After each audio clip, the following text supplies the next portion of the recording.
Bismillahirrahmanirrahim. Assalamualaikum warahmatullahi wabarakatuh. Alhamdulillah, nahmaduhu wa nasta'inuhu wa nastaghfiruh wa na'udzu billahi min shururi anfusina wa sayyiati a'malina. Man yahdihillahu fala mudilla lahu wa man yudlilhu fala hadiya lahu. Asyhadu an la ilaha illallah wa asyhadu anna Muhammadan abduhu wa rasuluh. Allahumma salli wa sallim ala sayyidina wa maulana Muhammad wa ala alihi wa ashabihi ajma'in. Subhanaka la ilma lana illa ma 'allamtana innaka antal alimul hakim. Amma ba'd. Bapak Ibu yang dirahmati Allah, bersyukur kita kepada Allah Subhanahu wa taala karena hingga hari Ahad yang penuh keberkahan ini, penuh dengan kebaikan ini, kita masih diberikan kekuatan iman, Islam dan keistiqomahan. Semoga nanti saat kita bertemu dengan Allah, ajal kita ditutup dengan husnul khatimah. Salawat dan salam terus kita sampaikan kepada Nabi Agung Muhammad sallallahu alaihi wasallam. Mudah-mudahan nanti di akhir zaman kita mendapat syafaat dari beliau Rasulullah sallallahu alaihi wasallam. Baik, ini barangkali pertemuan kita pertama di masjid yang mulia ini. Pertama dan tidak terakhir nggih, insyaallah ya. Halo. Bangun tuh. Ora turu toh? Baik, sedikit tentang saya. Nama saya Syahrul Afrizal Sitorus, LC, MH, alumni Al-Azhar, Kairo, Mesir. Kemudian S2-nya di Muhammadiyah, UMS, dan sekarang lagi program S3 insyaallah. Semoga dimudahkan Allah Subhanahu wa taala. Tinggal di Solo dan istri orang Solo. Ya. Saya aslinya orang Medan. Syahrul Afrizal Sitorus. Jarang-jarang orang Medan di Solo, karena beda karakter, beda budaya, beda tentang kebiasaan. Alhamdulillah hingga saat ini kami masih betah di Solo karena orangnya lembut-lembut. Katanya, sekarang ya nggak tahu. Baik, kita ini berada di penghujung bulan Muharram. Bulan Muharram itu kan bulan yang disucikan, bulan yang diharamkan oleh Allah Subhanahu wa taala manusia berbuat kezaliman. Jadi bukan hanya umat Islam ya, semua makhluk, bahkan dahulu masyarakat jahiliyah itu diharamkan berperang, diharamkan saling bermusuhan dan saling membunuh. Karena apa? Karena sedang berada di bulan suci, yaitu bulan Muharram. Maka di bulan Muharram Rasulullah sallallahu alaihi wasallam Allah perintahkan untuk hijrah dari kota Makkah tempat kelahiran beliau menuju kota Yathrib yang sekarang dinamakan dengan kota Madinah. Dulu namanya kota Yathrib, itu nama orang dari keturunan Nabi Nuh alaihissalam. Kemudian diganti oleh Rasulullah sallallahu alaihi wasallam dengan kota Madinah. Lalu ditambah dengan Munawwarah, ya, Madinah, kota yang bercahaya. Karena disitulah kuburan makhluk yang paling agung di alam semesta ini, yaitu Nabi Muhammad sallallahu alaihi wasallam. Semua pasti kita merindukan beliau. Semua kita ingin mendapat syafaat dari beliau Rasulullah sallallahu alaihi wasallam. Kenapa kita mengadakan pengajian setiap malam Rabu gitu? Ya, malam Rabu atau barangkali setiap hari Ahad Barakah, karena kita ingin mendapat syafaat dari beliau Rasulullah sallallahu alaihi wasallam. Nabi Muhammad sallallahu alaihi wasallam pernah keluar dari rumahnya, masuk ke dalam Masjid Nabawi. Beliau melihat ada satu kelompok yang mereka berzikir, mereka berdoa kepada Allah Subhanahu wa taala, dan mereka berdoa masing-masing. Mereka berzikir sendiri-sendiri. Lalu ada satu kelompok yang mereka ini belajar tentang agama. Maka beliau alaihi salatu wasallam mengatakan, ini bagus.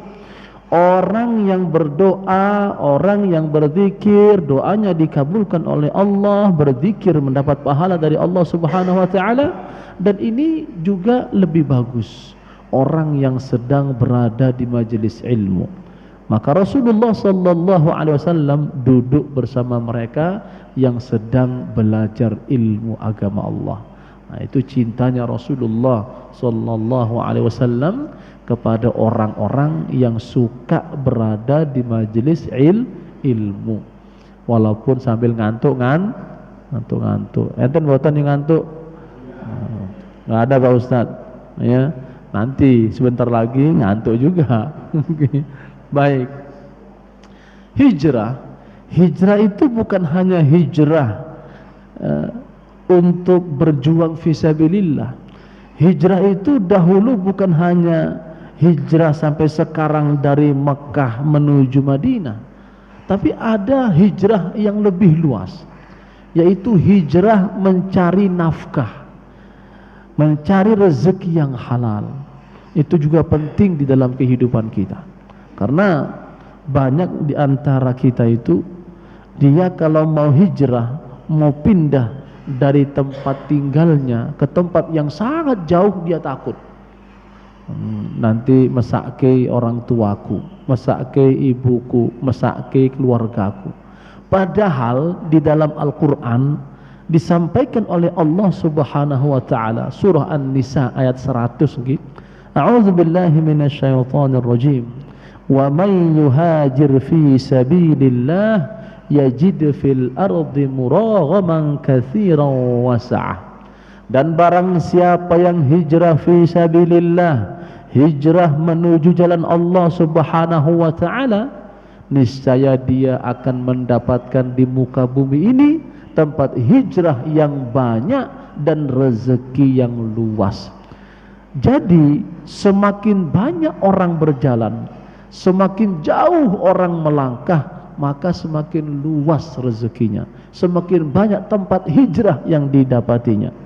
Contohnya Nabi kita Muhammad sallallahu alaihi wasallam, ketika beliau di Mekah diperintahkan oleh Allah untuk hijrah ke Madinah, beliau menaiki Jabal Abu Qubais, ya, yang saat ini gunung itu di samping istana kerajaan Saudi Arabia yang dekat Masjidil Haram. Monggo Bapak Ibu kalau berangkat haji atau umroh, ya jalan-jalan ke sono. Mana nggih Jabal Abu Qubais yang kata Pak Ustadz dicari nggak ketemu. Ya, kenapa? Di balik istana raja yang ada di samping Masjidil Haram. Beliau alaihi salatu wassalam naik ke bukit tersebut dan melihat ke arah Makkah Al-Mukarramah, ke arah Masjidil Haram, sambil beliau meneteskan air mata. Wahai kota Makkah, wahai tempat kelahiranku, saat ini akan aku berhijrah ke tempat yang jauh di Yathrib karena perintah dari Allah Subhanahu wa ta'ala. Kalau sekiranya aku tidak diusir oleh kaumku, niscaya aku tidak akan pernah meninggalkanmu, karena engkau adalah sebaik-baik negeri di muka bumi ini. Karena negeri yang paling baik, yang paling utama, yang paling banyak pahalanya ketika kita beribadah di sana adalah di Masjidil Haram. Satu solat kata Rasulullah 100.000 kali lipat. Berapa? Satu solat khusyuk enggak khusyuk, nggih. Kemudian fardu dan sunnah di sono itu pahalanya satu solat pinten? 100.000 kali lipat. Kalau di Masjid Nabawi 1000 kali lipat, kalau di Masjidil Aqsa 500 kali lipat. Kalau di Nurul Iman pinten gue?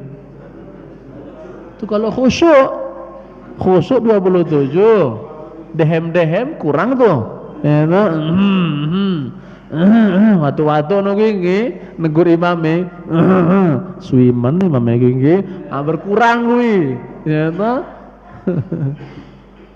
Kadang-kadang kita ini kan kalau sholat ya kurang khusyuk nggih. Kurang apa? Kurang khusyuk atau enggak khusyuk. Maka itu kenapa Rasulullah sallallahu alaihi wasallam mengharuskan setiap laki-laki ke masjid dan membolehkan perempuan untuk ke masjid sholat berjamaah karena nambah khusyuk. Ya, kalau di rumah banyak gangguan, gimana? Apalagi ibu-ibu, mbah-mbah putri, weslah, ya toh, sudah gede-gede anaknya ngurusnya apa? Ngurus putu nih, gimana? Nangis putu nih, siapa yang ngurus? Bukan ibunya, mbah putri yang ngurus kadang-kadang. Maka itu datang ke masjid untuk kita menambah kekhusyuan. Paling tidak kalau kita nggak khusyuk, imamnya khusyuk, udah diwakili sama imam. Karena kata Rasulullah, al-imam yu'tamma bih. Imam itu untuk diikutin. Jadi sekiranya imam khusyuk, alhamdulillah, aku makmum juga dapat pahalanya, kekhusyuannya. Maka itu kita sangat dianjurkan sholat di mana? Di masjid. Jangan ngomah. Ya itu pengajian Ahad di masjid. Kenapa? Ada makanannya. Ya itu. Kalau nggak ada, harus ngomah wae. Jangan di masjid. Ramaikan ini masjid. Insya Allah Allah akan berkahi ini masjid dan masyarakat yang tinggal di sekitarnya. Berkah akan diberikan oleh Allah Subhanahu wa ta'ala. Jadi kita ini harus hijrah. Kalau sekiranya ada tempat yang lebih baik untuk kita mencari rezeki yang halal, maka kita harus hijrah, pindah ke tempat tersebut. Saya dari Medan, jauh loh, dari kampung Labuhan Batu sampai ke Solo, itu hampir 2500 km. Subhanallah. Kalau Rasulullah sallallahu alaihi wasallam dulu dari Mekah ke Madinah itu sekitar 450 km, lebih jauh saya. Tapi subhanallah, kalau kita sudah berhijrah, maka setiap langkah kita itu dinilai pahala oleh Allah Subhanahu wa ta'ala. Maka kalau kita sudah yakin pindah ke suatu tempat, maka rezeki kita akan dijamin oleh Allah Subhanahu wa ta'ala. Tanah yang luas akan kita dapatkan, kemudian rezeki yang luas juga akan dikaruniakan oleh Allah Subhanahu wa ta'ala. Maka kita ini harus yakin bahwa orang yang mencari rezeki walaupun sedikit itu lebih mulia, lebih baik daripada orang yang minta. Karena kata Rasulullah sallallahu alaihi wasallam, al yadul ulya khairun minal yadis sufla. Tangan yang di atas lebih baik daripada tangan yang di bawah. Bahkan di dalam hadis sahih muttafaqun alaih, Rasulullah sallallahu alaihi wasallam pernah bersabda, li ayyahtataba ahadukum hizmatan ala zahrihi khairul lahu min ayyas'alan nas fayu'tiyahu aw yamna'ahu. Seseorang di antara kalian pergi ke hutan, pergi ke pedalaman, cari kayu bakar, kemudian dia taruh di atas pundaknya, lalu dia jual mungkin dengan harga yang tidak begitu mahal, lalu dia dapat rezeki yang sedikit tersebut, itu lebih baik baginya daripada dia meminta-minta kepada orang lain. Maka mintanya itu dikabulkan, diberikan atau ditolak, tidak diberi sama sekali. Maka monggo kita ini harus semangat mencari apa? Rezeki yang halal. Ibadah itu bukan hanya sholat, ibadah itu bukan hanya berpuasa, ibadah itu bukan hanya berinfak, bersedekah, tapi ada ibadah ini kita mencukupi kehidupan keluarga kita, anak dan istri kita. Cuma kadang-kadang ada salah kaprah orang itu lebih banyak mendahulukan anaknya daripada istrinya. Gimana? Halo Bapak Ibu, Bapak-bapak, ya, kalau memberi lebih mendahulukan anaknya atau istrinya? Halo, anak atau istri? Istri, nanan, ya. Contoh, ini kadang-kadang banyak kita ini salah memikirkan satu konteks Al-Quran dan hadis, ya gini loh. Jadi bagian istri itu, kalau seorang suami meninggal dunia dalam kitab faraid itu, kalau punya anak dia dapat hanya 1/8 dari harta yang ditinggalkan suaminya. Kalau nggak punya anak 1/4, ya. Katakanlah seorang suami, ya, agak sugih sedikit lah, ya, dia punya harta 800 juta. Maka bila suaminya meninggal dunia, si istri mendapat 1/8. Jadi berapa gue? 100 juta. Dan lebihnya itu kalau anaknya laki-laki berarti 700 juta untuk siapa? Untuk siapa? Untuk anaknya loh. Ya, coba bayangin gitu. Itu hukum Al-Quran dan Sunnah, itu mutlak, nggak boleh diganggu gugat, karena yang menetapkannya adalah Allah Subhanahu wa ta'ala. Jadi terkadang suami lalai, dia berikan saat dia hidup harta itu kepada anaknya, kemudian setelah dia meninggal dunia dia lupa sebelum dia mati dia memberikan harta kepada siapa? Kepada istrinya. Iya kalau anaknya saleh dan salehah, iya kalau anaknya orang berbakti kepada kedua orang tuanya. Lah kalau enggak, ya, maka banyak ibu-ibu, mbah-mbah yang terlantar. Gara-gara apa? Tuh, suaminya dahulu ketika hidup tidak membagi harta kepada siapa? Kepada siapa?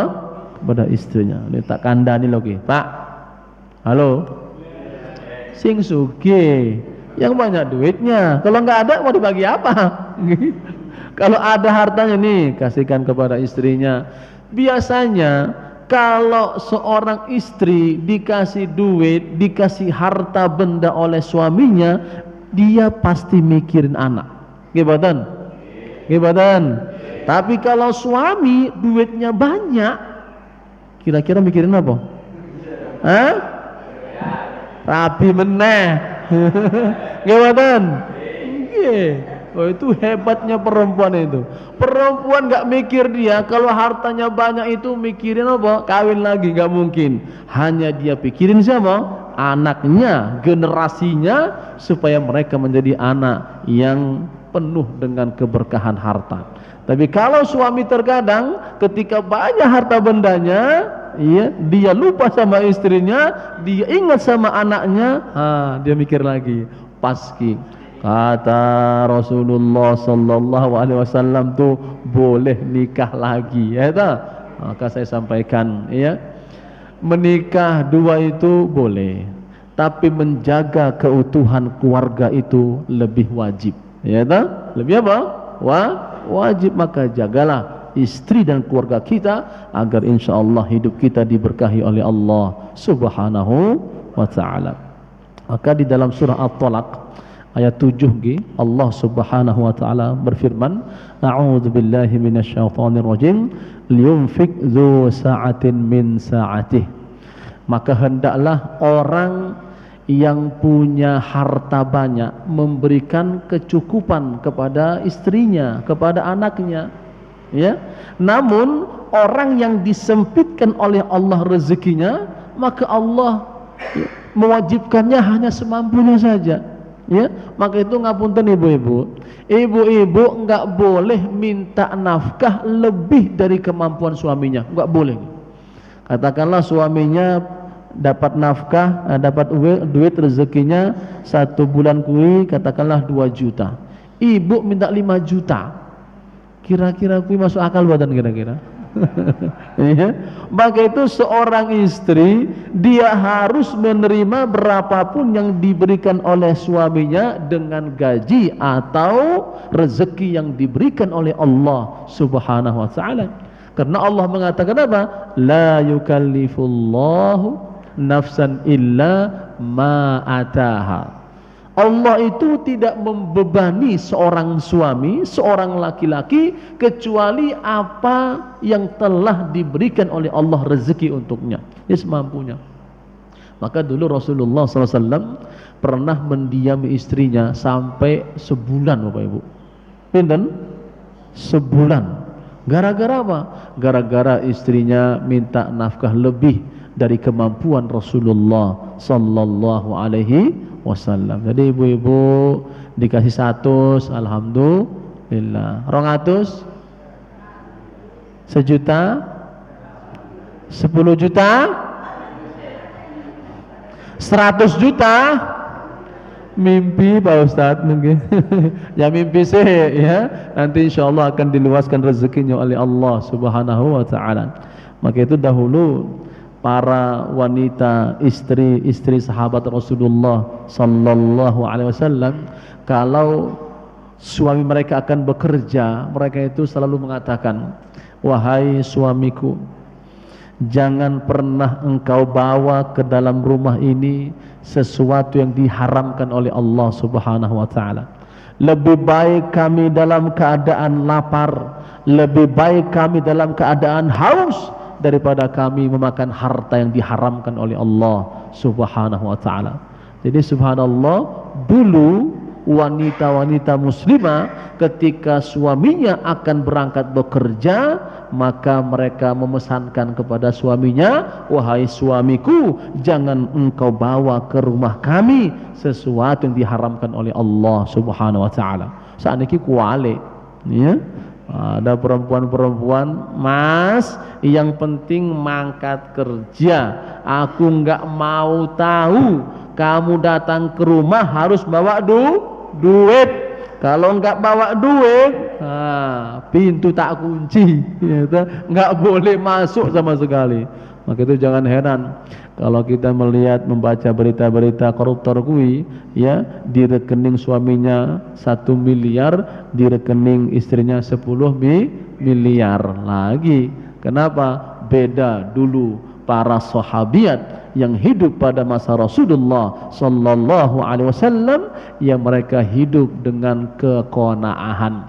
Mereka bersyukur kepada Allah Subhanahu wa taala. Maka itu Bapak Ibu, ada ya pekerjaan yang sangat baik, yang sangat disukai oleh Allah Subhanahu wa taala. Di dalam hadis sahih, Rasulullah sallallahu alaihi wasallam pernah ditanya, wahai Rasulullah, ayul kasbi atyab, pekerjaan apakah yang paling baik? Ya, maka beliau alaihi salatu wasallam mengatakan, amalur rajuli biyadai, pekerjaan seseorang dengan tangannya, dengan karyanya, dengan keahliannya. Yang kedua, wa kullu bai'in mabrur, dan setiap jual beli yang mabrur, yang barokah, yang penuh dengan kejujuran. Jadi kalau kita ingin mendapatkan rezeki yang halal, yang baik, maka tadi itu kita harus bekerja dengan tangan, dengan keahlian kita. Kemudian apa yang kedua? Berjual beli. Saya contohkan seorang nabi yang pernah berdoa kepada Allah Subhanahu wa taala, yaitu Nabi Sulaiman alaihi salam. Dia berdoa kepada Allah, ya Allah, jadikanlah aku orang yang terkaya di muka bumi ini, dan jangan pernah engkau berikan kekayaan kepada orang sebelumku seperti kekayaan yang engkau berikan kepada aku. Maka Allah kabulkan doa Nabi Sulaiman alaihi salam. Kemudian dia berdoa lagi, ya Allah, berikanlah aku kerajaan, ya, kerajaan yang paling megah, yang paling mewah di muka bumi ini, dan jangan pernah engkau berikan kerajaan seperti yang telah engkau berikan kepadaku untuk orang-orang yang hidup setelahku. Maka Rasulullah sallallahu alaihi wasallam pernah ditawari oleh malaikat, ya, untuk apa? Untuk ya satu gunung. Itu kata malaikat, karena dulu Nabi itu kan orang yang paling mulia, Nabi itu orang yang paling agung, okay? Maka kehidupan beliau yang begitu sangat sederhana. Sering di dapur beliau itu tidak ada makanan, Asap nggak mengepul, nggak makan beliau alaihi salatu wassalam. Padahal beliau adalah orang yang paling mulia di muka bumi ini. Maka itu datang malaikat, wahai Rasulullah, aku melihat kondisi kehidupanmu kok biasa-biasa saja. Tidak ada kemewahan, tidak ada kekayaan, tidak ada berkecukupan.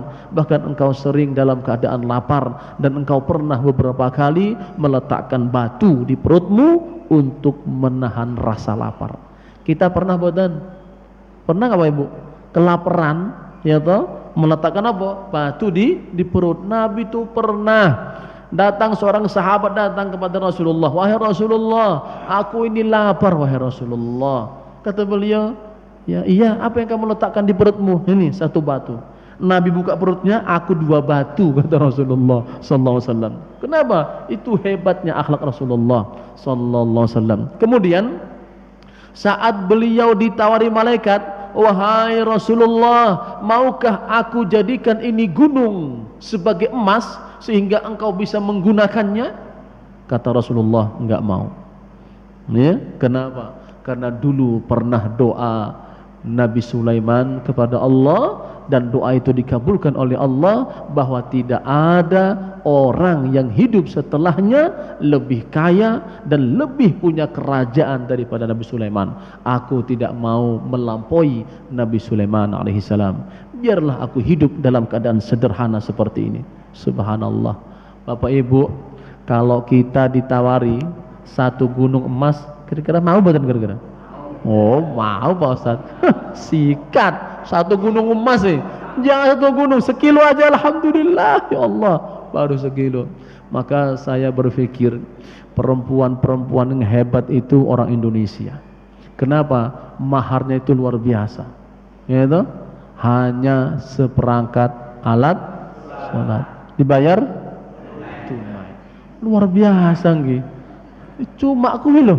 Cuma apa gue sejadah, tasbih, apa lagi? Al-Quran jadi mahar. Maka saya sekarang kalau diundang ke pengajian untuk walimatul urus, pertama saya tanya maharnya. Maharmu apa? Seperangkat alat sholat. Nah, harus itu. Kamu saya ngisi. Kamu berikan kepada istrimu yang banyak. Kasih tuh emas minimal 10 gram. Ben seneng. Karena istri itu ketika ditinggal suaminya, sedikit bagian dia untuk dapat harta warisan.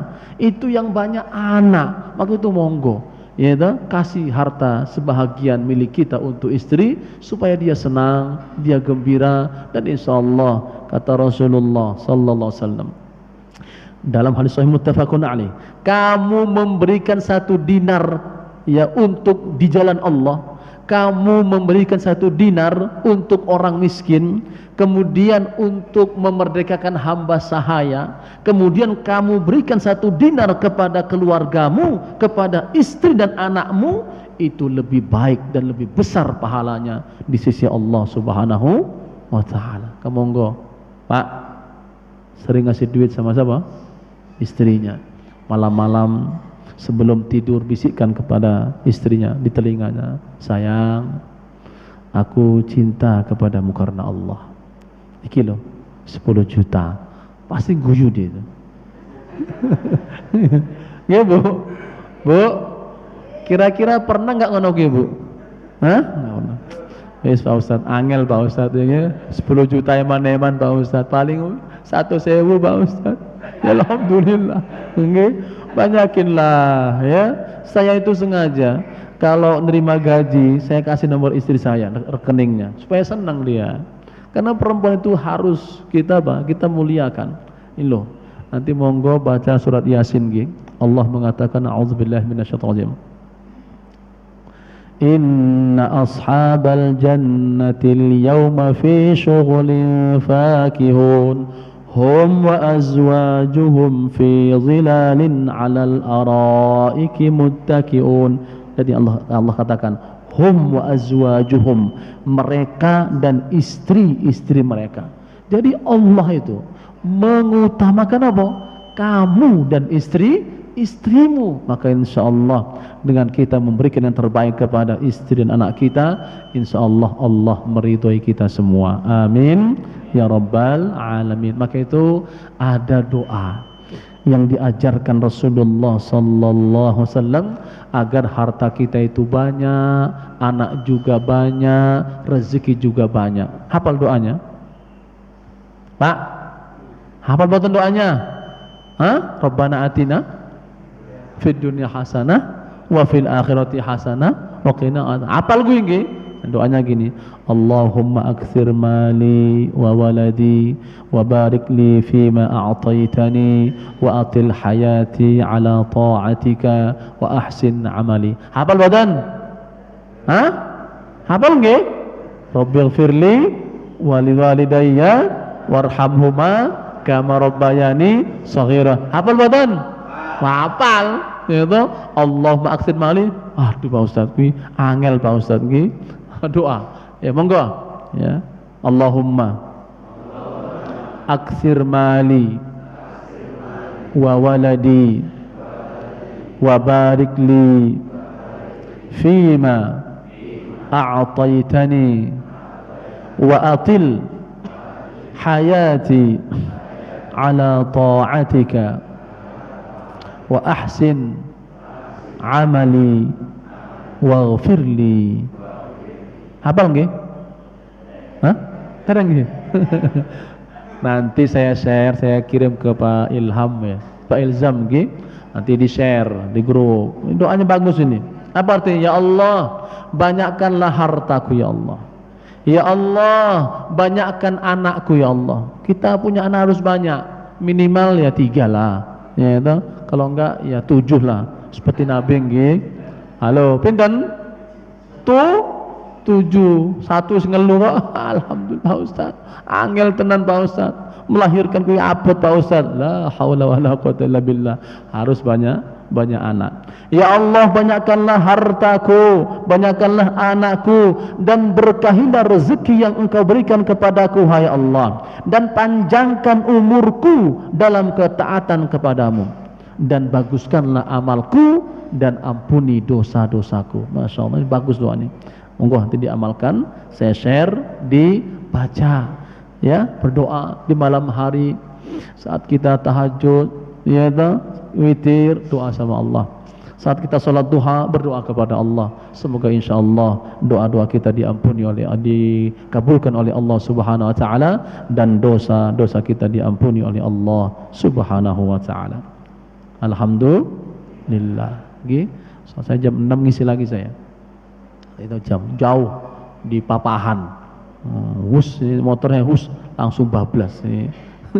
Mari kita berdoa sebentar, karena di satu majelis ada malaikat-malaikat yang sedang menaungkan sayapnya kepada kita semua. Semoga doa-doa kita yang kita panjatkan kepada Allah dikabulkan oleh Allah Subhanahu Wa Taala. Dan sebelum kita berdoa, kita beristighfar 3 kali. Astaghfirullahalazim, astaghfirullahalazim, astaghfirullahalazim alladzi la ilaha illa huwal hayyul qayyum wa atubu ilaih. A'udzu billahi minasy syaithanir rajim. Bismillahirrahmanirrahim. Alhamdulillahi rabbil alamin, wassalatu wassalamu ala sayyidil mursalin wa ala alihi wa ashabi ajma'in. Rabbana taqabbal minna innaka antas sami'ul alim wa tub alaina innaka antat tawwabur rahim. Allahumma ij'al jam'ana hadha jam'an marhuma وتفرقنا من بعده تفرقا معصوما. ربنا اغفر لنا ولوالدينا وارحمهم كما ربونا صغارا. ربنا هب لنا من أزواجنا وذرياتنا قرة أعين واجعلنا للمتقين إماما. اللهم ارزقنا رزقا حلالا طيبا إنك أنت خير الرازقين. اللهم أعنا على ذكرك وشكرك وحسن عبادتك. اللهم إنا نسألك الهدى والتقى والعفاف والغنى. ربنا آتنا من لدنك رحمة وهيئ لنا من أمرنا رشدا. ربنا ظلمنا أنفسنا وإن لم تغفر لنا وترحمنا لنكونن من الخاسرين ربنا آتنا في الدنيا حسنة وفي الآخرة حسنة وقنا عذاب النار وصلى الله على سيدنا محمد وعلى آله وأصحابه وسلم سبحان ربك رب العزة عما يصفون وسلام على المرسلين والحمد لله رب العالمين. Baik, Pak Ibu dirahmati Allah, insyaallah besok hari Rabu nggih kami izin berangkat ke Tanah Suci ya, tanggal 1 September. Mohon doanya semoga diberikan kemudahan, kelancaran oleh Allah Subhanahu wa taala, dan Bapak Ibu semua semoga Allah luaskan rezekinya, diberkahi keluarganya, dan insyaallah bisa berangkat ke Tanah Suci melaksanakan ibadah haji dan umrah insyaallah. Demikian aqulu qouli hadza astaghfirullahal azim wabillahi taufiq wal hidayah. Wassalamu alaikum warahmatullahi wabarakatuh.